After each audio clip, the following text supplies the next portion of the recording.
The corridor hummed like a tired machine when Ethan Cole gripped the beige envelope. Ava Cole said, "He wanted you to read it alone." The word alone etched a thin crack through him. The nurse nodded and vanished, leaving the air too clean. Ethan said, "After all these years, why now?" His father's name on the label looked like a door he feared to open. Grief moved without mercy, but he stood anyway. Ava said, "He kept a box you never knew about." Thunder rolled like a slow drum beyond the glass. Ethan remembered every draft he never built. He remembered the night he chose safety over wonder. The lights flickered, and the envelope whispered as if it breathed. Ethan said, "I wanted him to see me finish something." A siren drifted past, and left silence standing in the hall. He slid a finger under the seal and felt the edge bite skin and memory. Night folded around the parking lot like a wet coat while Ethan paced with the letter unopened. Ava said he asked for forgiveness without asking. The sentence struck him like a missed step. Ethan said, "He left when I drew my first bridge." Headlights smeared across puddles and drew brief rivers at his feet. The city hummed, indifferent, while the envelope begged for air. Ava said, "There's a key in there, and an address." Wind pushed rain into his collar like cold fingers. Ethan said, "He never trusted me with anything that mattered." Memory clawed up, a sketchbook, a slammed door, a silence that outlasted birthdays. A plane passed low and reminded him that distance can be loud. Ava said, "Open it before the courage dries." He tore the flap fully and felt the letter rise like a bird too long caged. In the car, the cabin light made the letter look older than the night. Ethan unfolded it and traced the curves of a careful hand. Ethan said, "He wrote like he measured everything." Ava said, "Read it before you explain it." The first line burned. "Son, I failed to teach you how to risk." The words felt like a map discovered under a floorboard. Ethan said, "He knew I hid from the leap." The letter spoke of an old studio, mothballed and paid for, a key taped beneath the final page. Ava said, "He kept a door waiting for you." Thunder rolled again, but softer, as if listening. Ethan said, "I don't know if I can face what he left." The air smelled of wet paper and old regret. The car ticked as the engine cooled, counting seconds he could not keep. They drove in a hush broken only by wiper metronomes and the soft groan of turns. The address led to a narrow brick building that seemed to hold its breath. Ethan said, "He hid a studio 2 miles from my apartment." Ava said, "Maybe he was waiting for your yes."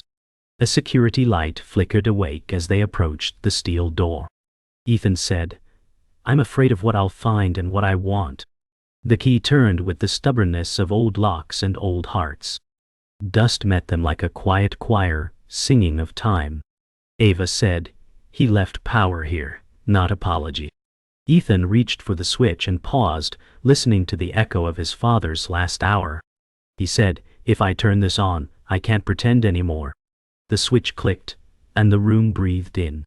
Light revealed drafting tables, rolled blueprints, and a model city asleep under plastic. Ethan said, "He watched me give up, then built a place where I might return." The air carried cedar, graphite, and a faint lemon oil polish. Ava said, "He knew your hands would remember." A single stool waited like a promise no one else could sit on. Ethan said, "I wanted him to say he was proud." The letter's final line lay open beside a brass compass. "Finish what you were born to begin." The sentence steadied and weakened him at once. Ava said, "Begin tonight." Rain tapped the window in a softer rhythm, almost kind. Ethan touched the model and felt the city breathe. He said, "I will open the windows and let the dust learn my name." The morning light entered the studio like it had been waiting years for the chance. Ethan sat at the stool, tracing the lines of an unfinished bridge blueprint. He said, "He left me halfway across." Coffee steamed in a chipped mug beside him. Ava leaned against the doorway, her coat draped over one arm. She said, "You always stop at the middle." Outside, the street yawned awake, the sound of delivery trucks and morning rain. Ethan rolled the brass compass in his palm, feeling its weight choose him. He said, "He drew this curve wrong." Ava replied, "Or maybe he wanted you to fix it." Pigeon landed on the sill, its head tilting like it understood the tension. The paper crackled as Ethan drew the first confident line he'd made in years. The studio smelled alive. By noon, the bridge model had emerged like a shoreline from fog. Ethan said, "He built the piers too narrow." Ava replied, "He built them for your hands to widen." He sanded a strip of balsa, the dust catching light in the beam from the high window. The rain had stopped, and sun lit the dust like tiny lanterns. Ava placed a photograph on the table, Ethan, age 12, holding a paper bridge at a science fair. She said, "You won that day without noticing." Ethan laughed once, low and brief. He said, "I forgot how it felt to see something stand." The photo bent slightly under his fingers, warm from the sun. Outside, a bus hissed to a stop, then moved on, leaving the street quieter than it had been in months. The letter's second page held an address in Kyoto, handwritten with deliberate grace. Ethan said, "Why would he send me here?" Ava answered, "Maybe the dream wasn't meant to end here." The name of a temple was underlined twice. Ethan traced the ink, feeling a pull across the ocean. The studio's quiet began to feel like a pause instead of a home.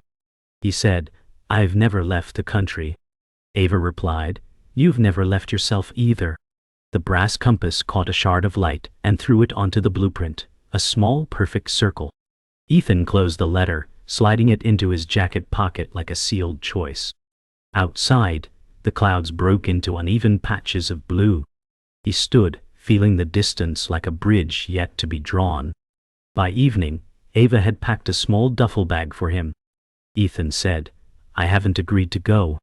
Ava smirked, "You already did, when you drew that first line." The street lamps outside buzzed alive, spilling gold into the alley. Ethan sat on the stool, watching shadows stretch across the model. He said, "What if I find nothing there?" Ava replied, "Then you'll know how to return here without ghosts." A moth circled the desk lamp, hitting the shade in soft, persistent thumps. Ethan stood, took the bag and slung it over his shoulder. The studio's smell of cedar and graphite wrapped around him like a coat he didn't know he'd missed. He said, "I'll book a flight in the morning."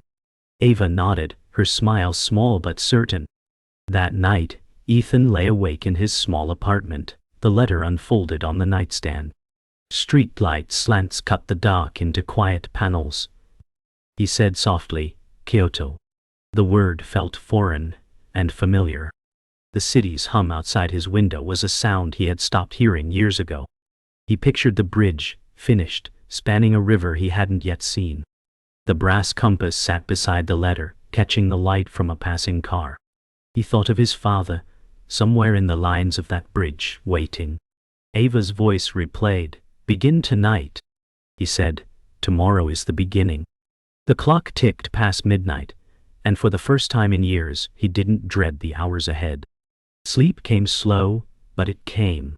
The airport concourse smelled of coffee and polished tile, a place built for departures. Ethan stood at the gate, boarding pass in hand, watching the glassy sheen of the runway. He said, "It's too late to turn back now." Ava's voice was only in his phone, tinny but warm. She said, "Too late is perfect for beginnings." The loudspeaker hummed with names and numbers, a chorus of strangers stepping into their own stories. Ethan glanced at the letter folded in his jacket pocket, its edges softened by the last 2 days. He remembered the bridge model and how the balsa caught the light.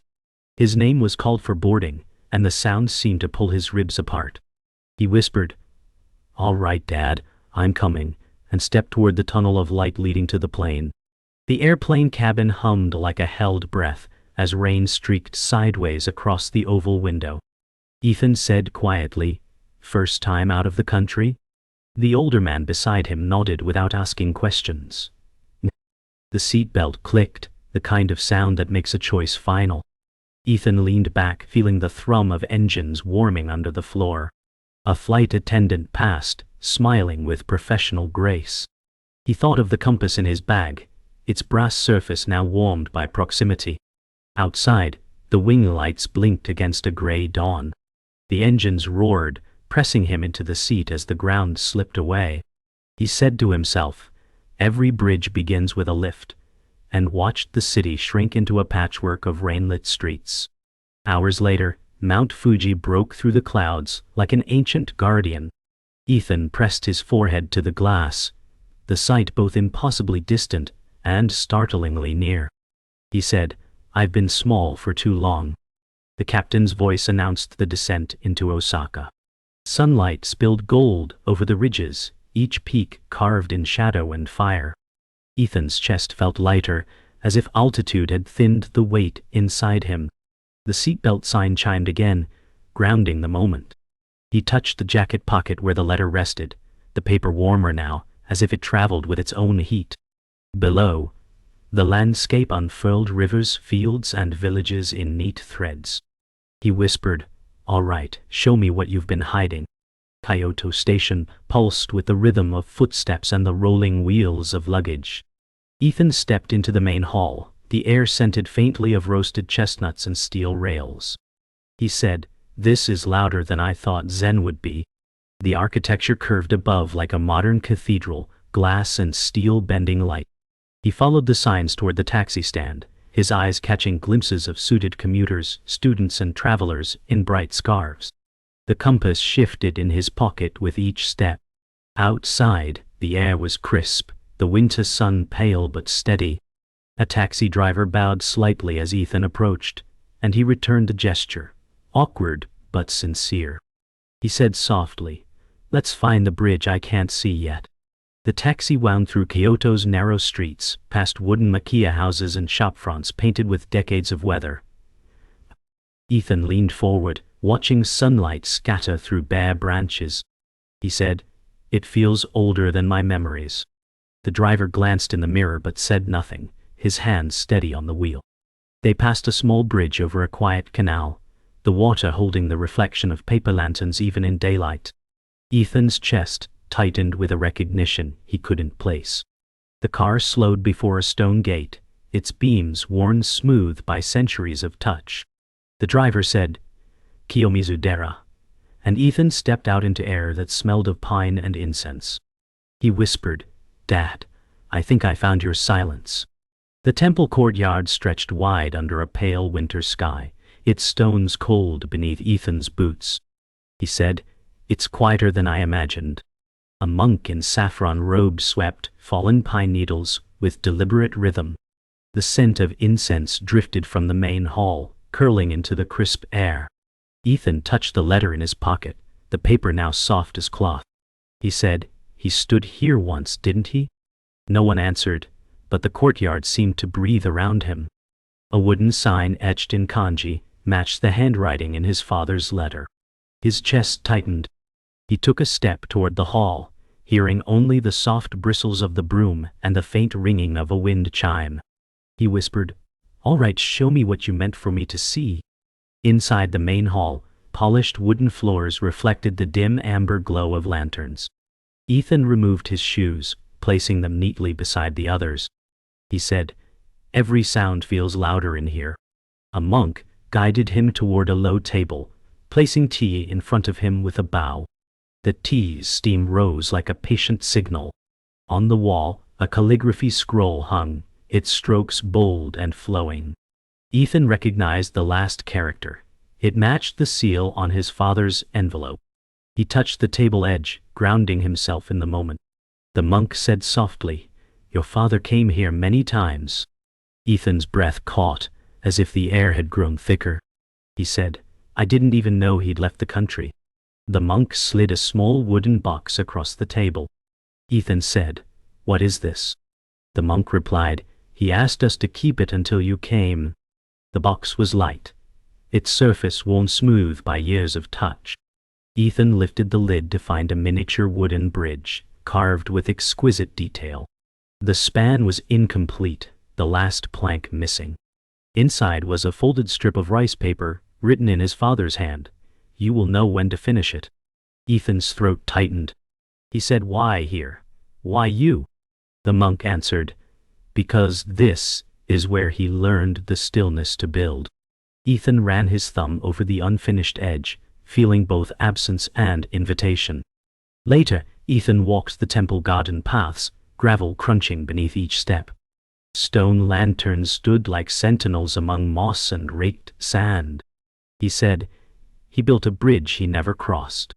The air was crisp, the sky shifting to late afternoon gold. A koi pond mirrored bare branches and drifting clouds. Ethan crouched, watching the fish glide with slow certainty. He imagined his father here, notebook open, tracing lines inspired by water and stone. He said softly, "You wanted me to see how still things move." The garden's silence held his words, letting them sink. He straightened, the compass in his pocket pressing against his leg like a reminder. As the sun dipped, Ethan stood at the edge of the temple steps, city lights beginning to glimmer below. He said, "The view is a bridge, too." The monk joined him, hands folded. He said, "Your father spoke of fear as a gate. You choose whether to walk through." Ethan's fingers found the small wooden bridge in his pocket, its unfinished span resting against his palm. He said, "I think I know where it belongs." The monk nodded without asking. Bells began to ring in the valley, their sound deep and unhurried. Ethan inhaled the cooling air, feeling it settle into his ribs. He whispered, "Tomorrow, I'll start." Morning mist lifted from the Kamo River like a curtain, and Ethan set his sketchbook on a smooth stone. He said, "Curves carry weight, the way silence carries truth." A tall American with silver hair stepped beside him and watched the water. Michael Reed said, "You must be Ethan Cole." The name struck like a bell in an empty room. Ethan said, "You knew my father?" Michael nodded, eyes on the current. He said, "We studied old timber joins together right here." Bicycles chimed on the path, and cranes shrieked across the sky. Ethan traced a catenary with his pencil, and felt the line breathe. He said, "I was taught to fear the gap." Michael answered, "Gaps are invitations if you build the right span." The river kept speaking in a fluent hush.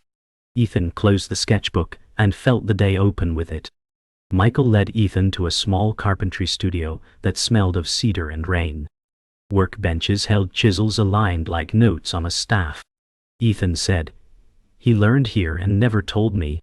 Michael replied, "He hoped the work would speak when words could not." On a rack hung a half-scale truss with a missing brace. Ethan touched the joint and felt a faint tremor in his fingers. He said, "He left this incomplete too." Michael said, "He was waiting for the right force to close the triangle." The phrase lodged under Ethan's ribs. A notebook lay open to calculations and sketches in a familiar hand. Ethan said, "He tested a mixed system and failed inspection." Michael nodded. He said, "He failed once and protected you from the echo."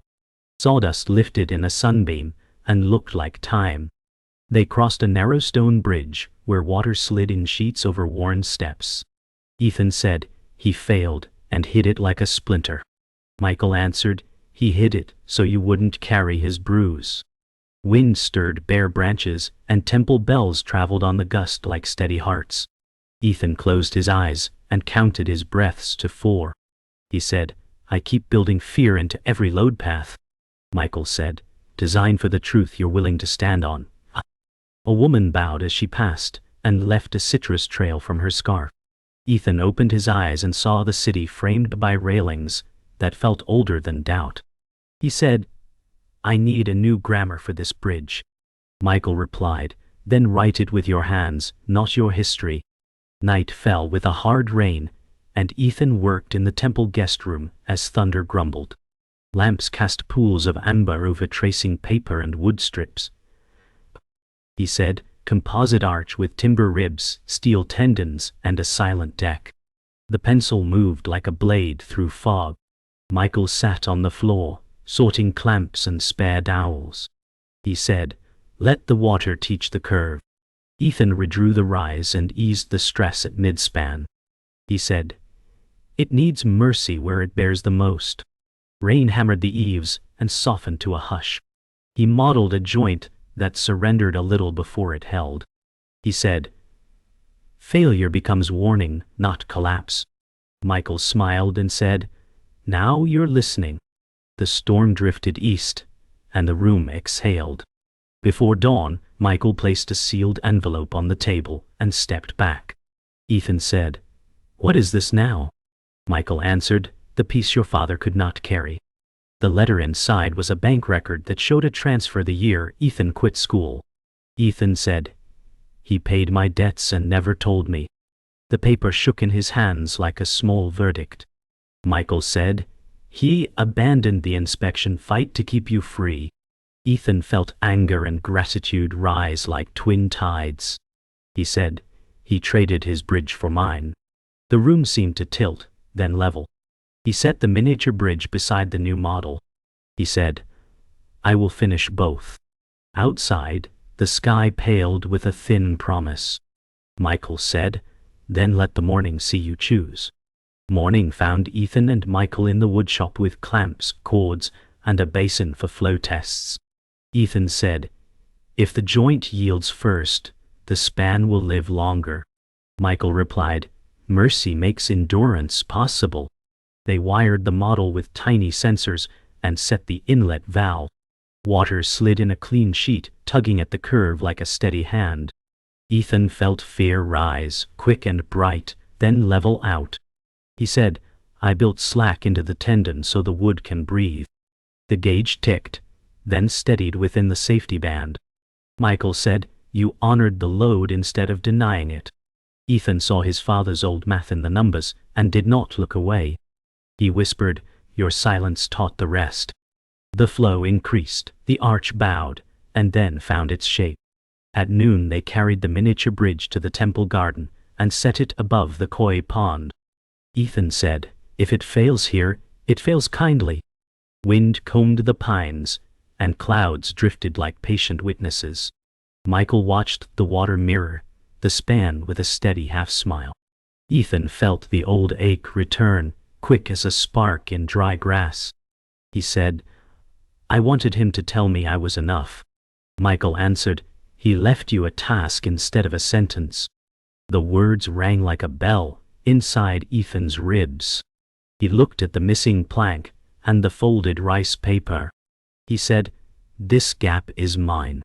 A koi rose touched the reflection and slipped under. Ethan called Ava from the temple steps, breath white in the cool air. Ava said, "You sound farther and closer at once." He told her about the bank letter and the unfinished span. She said, "He saved you," and never stayed to watch. Anger flared, hot and clean, then softened like metal in a forge. Ethan said, "I am tired of worshipping the wound." Ava answered, "Then build the bridge and stop circling the river." He laughed, surprised by the ease of it. He said, "I'm adding the plank today." Ava's breath steadied on the line. She said, "I'll be there when you cross the real one." The bell, in the valley, answered for them both. Dusk gathered, and Ethan set the final plank on the miniature span. He said, "Yield first, then hold." Michael lit a small lantern and set it near the joint. Shadows braided across the wood like quiet music. Ethan pressed the brace until it seated with a soft click. He felt a grief loosen, then settle as something truer. He said, "I forgive you for leaving and for staying inside my doubt." The words surprised him with their warmth. Michael answered, "You carried both sides long enough." A wind moved the lantern flame, but the bridge did not shake. Ethan breathed in cedar, cold air, and a future that did not look away. Night deepened, and they returned to the guest room with the finished model and new drawings. Ethan spread the plans like a star map across the floor. He said, "This goes home now." Michael nodded and slid a business card across the tatami. He said, "A contact in your city who trusts difficult things." Ethan felt the old dread arrive, bow, and leave. He said, "I will face the inspector and the memory." Rain began again, softer than before, like a friend at the door. Ethan placed the brass compass on the title block. "Dot Guenti." He said, I will name it for the silence that taught me. Michael replied, then let the silence speak in steel and wood. The plane banked over the city, dawn spilling gold across rooftops slick with rain. Ethan gripped the armrest, the compass warm in his pocket. He said, it's different coming back with something whole. The landing gear thudded into place like a final decision. The runway rose to meet them, fast and steady. Why? Ava's text buzzed. At arrivals. Bring the bridge. He smiled, the tightness in his jaw eased by her voice on the screen. The cabin air carried coffee, fuel, and the faint sweetness of relief. Ethan thought of Kyoto's quiet gardens and the echo of temple bells in cold air.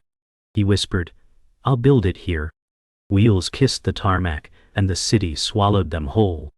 Ava's coat flared as she waved near the arrivals gate, her smile both anchor and spark. Ethan said, I brought something our father left unfinished. She took the case gently, feeling its weight without opening it. Ava replied, it's heavier than I thought. The terminal buzzed around them, wheels rattling, voices rising and falling like overlapping tides. Ethan said, it will be a bridge when it meets its place. They walked toward the exit, glass doors sighing open. Cold city air wrapped them, sharper than Kyoto's winter, but more familiar. Ava said, where's the first stone? He pointed toward the skyline. Right where the water slows but never stops. At the riverside site, the old foundations waited, moss thick between weathered stones. Ethan ran his hand along the edge, feeling the grit and history. He said, he stood here before me. Ava set the case down, snapping open the latches. The miniature bridge rested inside like a memory made solid. Ethan lifted it, the final plank gleaming under a pale sun. He said, this is where it grows full size. The water below carried slow ripples, reflecting the muted sky. A gull wheeled above, its cry brief and clean. Ava touched the stone beside her. She said, then let's start measuring. Weeks passed, and steel met timber in a dance of sparks and sawdust. Ethan moved between blueprints and beams, his hands remembering Kyoto's lessons. He said, mercy in the joints, truth in the load. Workers lifted trusses, their shouts cutting the wind. Ava brought coffee and updates, her scarf flecked with sawdust. She said, you're smiling without knowing it. The river ran high from recent rains, curling around the pilings with patient force. Ethan checked each connection twice, hearing Michael's voice in his memory. Let the water teach the curve. The span began to rise, a ribcage catching light. On the day the final plank was laid, the river mirrored a flawless blue. Ethan tightened the last bolt, the echo ringing under the arch. Ava stood at the center, the city stretching behind her. She said, it's more than a bridge now. Ethan joined her, the brass compass in his hand. He said, it's the silence he meant for me to cross. The wind shifted, carrying the scent of water and steel. Below, the current moved on, unhurried. Ethan placed the compass in the deck's recess, sealing it with a small brass plate. He whispered, finished what I was born to begin.